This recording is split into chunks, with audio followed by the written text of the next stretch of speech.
അസ്സലാമു അലൈക്കും വറഹ്മത്തുള്ളാഹി വബറകാതുഹു. പ്രിയപ്പെട്ട സഹോദരി സഹോദരന്മാരെ,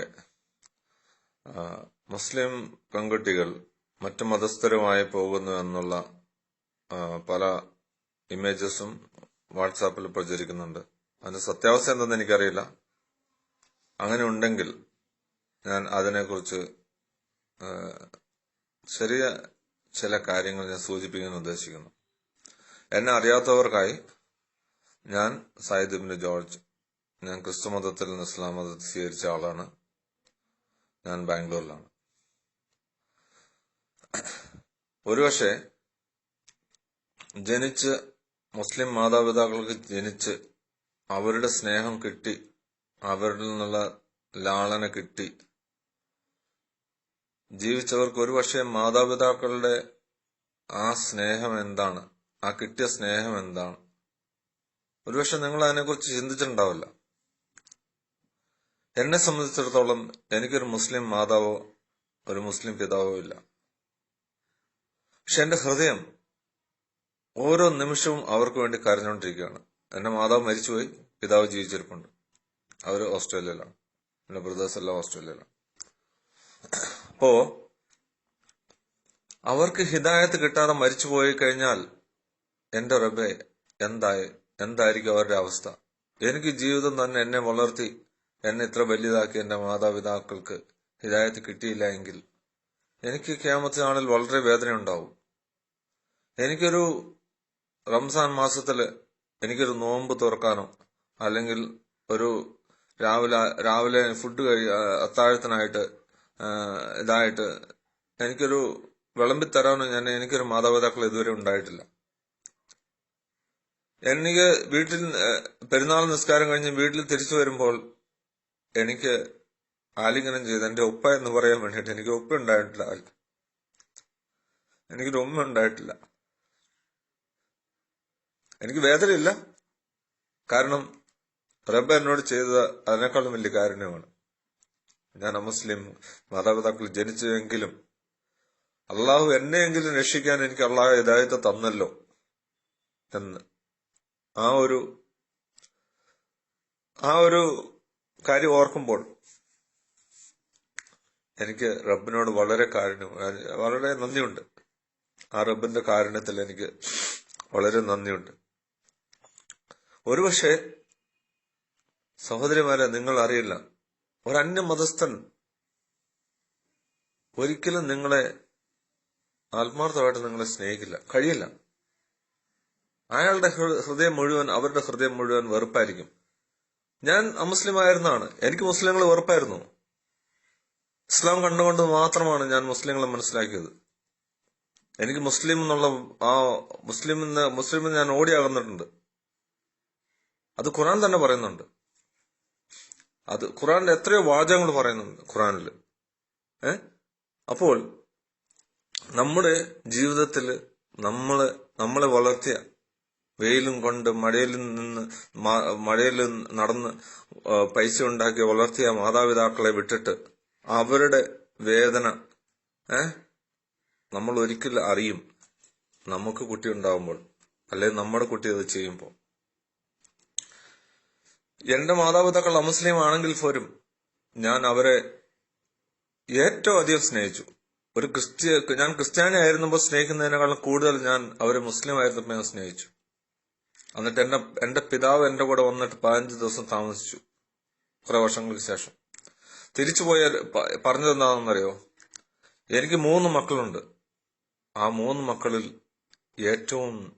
ഏറ്റവും സൽസ്വഭാവിയും ഏറ്റവും എന്റെ ശരിയായ പുത്രൻ എന്ന് പറയുന്നത് എന്റെ മൂത്ത മകനാണെന്ന് പറഞ്ഞു. അതെന്നെ ആക്കിയത് ഇസ്ലാമാണ്. ഖുർആൻ പറയുന്നു, നിങ്ങളുടെ മാതാപിതാക്കൾ അമുസ്ലിങ്ങളാണെങ്കിൽ പോലും അവരോട് നല്ല രീതിയിൽ പ്രവർത്തിക്കുക, പക്ഷെ ഷിർക്കിന്റെ കാര്യത്തിൽ മാത്രം നിങ്ങൾ അവരെ അനുസരിക്കരുതെന്ന് ഖുർആനിൽ പറയുന്നുണ്ട്. ഖുർആനില് സൂറ 3:118, സൂറ 3:118, പിന്നെ സൂറ 4:139, സൂറ 4:144. അതുപോലെ തന്നെ മുസ്ലിം സഹോദരിമാരെ ഏറ്റവും അധികം അർത്ഥം അറിഞ്ഞ് വായിച്ചിരിക്കേണ്ട ഒരു ചാപ്റ്ററാണ് ചാപ്റ്റർ 60. ചാപ്റ്റർ 60 മുംതഹിന. സഹോദരന്മാരെ, ഇത് വെറും ഫ്രണ്ട്ഷിപ്പും ഇതൊന്നല്ല. മുഹമ്മദ് സല്ലല്ലാഹു അലൈഹി വസല്ലം പറഞ്ഞു, ഇതിലൊക്കെ പറയുന്നുണ്ട്, ഈ ഞാൻ പറഞ്ഞ സൂറ 144 പറയുന്നുണ്ട്, സത്യവിശ്വാസികളെ മാത്രം നിങ്ങൾ സുഹൃത്തുക്കളെ എടുക്കുക. സത്യവിശ്വാസികളെ മാത്രം നിങ്ങൾ സുഹൃത്തുക്കളെ എടുക്കുക. നമ്മൾ അമുസ്ലിങ്ങളുടെ നമ്മുടെ ജോലി അവർക്ക് സഹായം ചെയ്യുക, അവർക്ക് അവർക്ക് നല്ല പ്രവർത്തികൾ ചെയ്യുക, അവരെ ബുദ്ധിമുട്ടുണ്ടാകുമ്പോൾ സഹായിക്കുക, അവരുടെ മാനുഷികമായ രീതിയിൽ നല്ല രീതിയിൽ ഇടപെടുക, ഇസ്ലാം പറഞ്ഞു കൊടുക്കുക. അല്ലാതെ അവരുടെ ആചാരങ്ങളോ അല്ലെങ്കിൽ ഇതൊന്നും നമുക്ക് പിന്തുടരാൻ നമുക്ക് അവകാശമില്ല. മുഹമ്മദ് സല്ലല്ലാഹു അലൈഹി വസല്ലം പറഞ്ഞു, നിങ്ങളുടെ സുഹൃത്തുക്കളുടെ മതമായിരിക്കും നിങ്ങളുടെ മതമെന്ന്. അതുപോലെ തന്നെ മുഹമ്മദ് സല്ലല്ലാഹു അലൈഹി വസല്ലം പറഞ്ഞു, നിങ്ങൾ അമുസ്ലിങ്ങളുടെ കൂടുതൽ ഇതായി കഴിഞ്ഞാൽ you are one among dum, നിങ്ങൾ അവരിൽ ഒരുവനായിപ്പോയി എന്നാണ് മുഹമ്മദ് സല്ലല്ലാഹു അലൈഹി വസല്ലം പറഞ്ഞത്. നമ്മൾ അവരുടെ ചുമതല, നമ്മൾ മുസ്ലിമായി തെരഞ്ഞെടുത്തു. അവർ നല്ല രീതിയിൽ പ്രവർത്തിക്കുക, അവർക്കെല്ലാം സഹായം ചെയ്യുക. പക്ഷെ മതപരമായ കാര്യങ്ങൾ നമുക്ക് അവരോട് സഹകരിക്കാനോ അല്ലെ അവരുടെ കാര്യങ്ങൾ നമുക്ക് ഇങ്ങോട്ട് കടമെടുക്കാനോ അവരുടെ കടമെടുക്കാനോ ഒന്നും ഇസ്ലാം അനുവദിക്കുന്നില്ല. അപ്പൊ സഹോദരിമാരെ, നിങ്ങൾക്കൊരു മുസ്ലിമായി ജനിക്കുക എന്ന് പറഞ്ഞാൽ മാതാപിതാക്കളെ നഷ്ടപ്പെടാതെ, സ്വത്തുകൾ നഷ്ടപ്പെടാതെ, സൊസൈറ്റി നഷ്ടപ്പെടാതെ, ബന്ധുക്കളെ നഷ്ടപ്പെടാതെ നിങ്ങൾക്ക് ഇസ്ലാം കിട്ടി.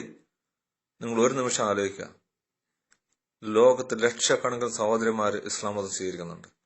അവരെല്ലാം ഇട്ടെറിഞ്ഞിട്ടാണ് ഇസ്ലാം സ്വീകരിക്കുന്നത്.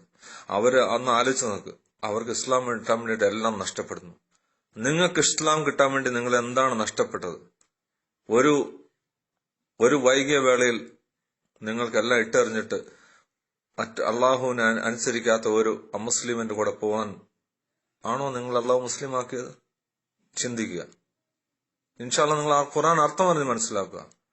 മാതാപിതാക്കളോടായി എനിക്കൊന്ന് പറയാനുള്ളത്, നിങ്ങളെ കൊച്ചുകുട്ടികൾ വളരുമ്പോഴും നിങ്ങളുടെ ടിവിയുടെ മുന്നിൽ ആ കുട്ടി ഡാൻസ് ചെയ്യുമ്പോൾ നിങ്ങൾ അയ്യോ എന്ന് മാഷാ അല്ലാഹ് നല്ല എന്ന് പറഞ്ഞിട്ട് അംഗീകരിക്കുമ്പോൾ നിങ്ങൾ ആലോചിക്കണം, നാളെ ചിലപ്പോൾ ഈ കുട്ടി തന്നെ ചിലപ്പോൾ ഒരു അമുസ്ലിമിന്റെ പോയി, അല്ലെങ്കിൽ ഒരു അന്യമതസ്ഥനോടെ പോയി എന്ന് വന്നിരിക്കും, അല്ലെങ്കിൽ ഒരു ആഭാസന്റെയോ അല്ലെങ്കിൽ ഏതെങ്കിലും ഒരു വൃത്തികെട്ട ആളുടെ കൂടെ പോയിന്നിരിക്കും.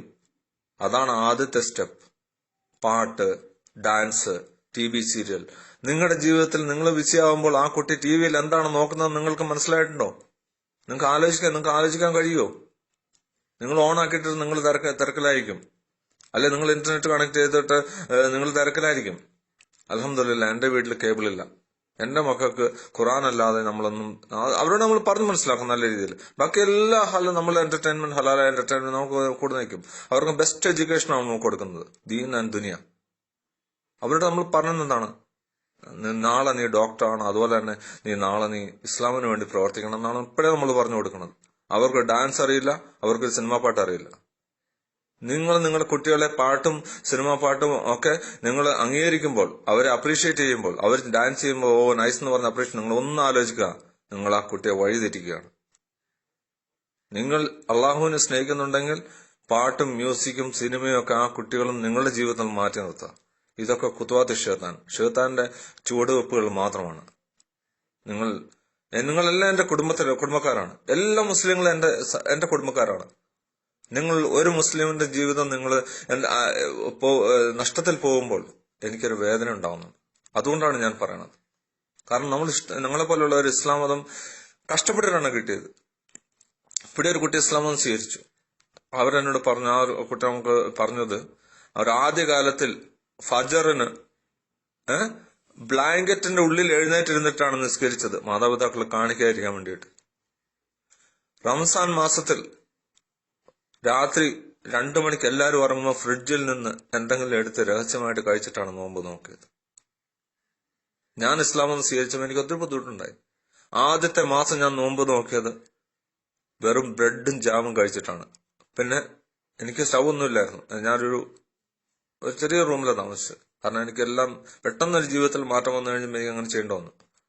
അപ്പോ ആ പ്രാസം മുഴുവൻ ഹാഫ് ഗ്ലാസ് മിൽക്കും ബ്രെഡും ജാമും കഴിച്ചിട്ടാണ് ഞാൻ നോമ്പ് നോക്കിയത്. ഒരുപക്ഷെ നിങ്ങൾ ഇതൊന്നും അനുഭവിച്ചിട്ടുണ്ടാവില്ല. അള്ളാഹു അനുഗ്രഹിക്കട്ടെ. നിങ്ങൾ എനിക്ക് വേണ്ടിയും എല്ലാ ഉമ്മത്തിനു വേണ്ടിയും അള്ളാഹുവിന്റെ മാർഗത്തിൽ നിലകൊള്ളാൻ മരണം വരെ നമ്മൾ സത്യദീനെ ഉൾക്കൊണ്ട് അതിനുവേണ്ടി ജീവിക്കാൻ നബി സല്ലല്ലാഹു അലൈഹി വസല്ലം പഠിപ്പിച്ചതും സഹാബികൾ ചെയ്തതുമായ അതേ ഇസ്ലാം നിലനിർത്താൻ നമ്മൾ ആത്മാർത്ഥമായി പ്രാർത്ഥിച്ച് പരലോകത്ത് നമ്മൾ എത്തിച്ചേരണം. അതാണ് ശാശ്വത വിജയം. അള്ളാഹു അനുഗ്രഹിക്കട്ടെ. അസ്സലാമു അലൈക്കും വറഹ്മത്തുള്ളാഹി വബറകാതുഹു.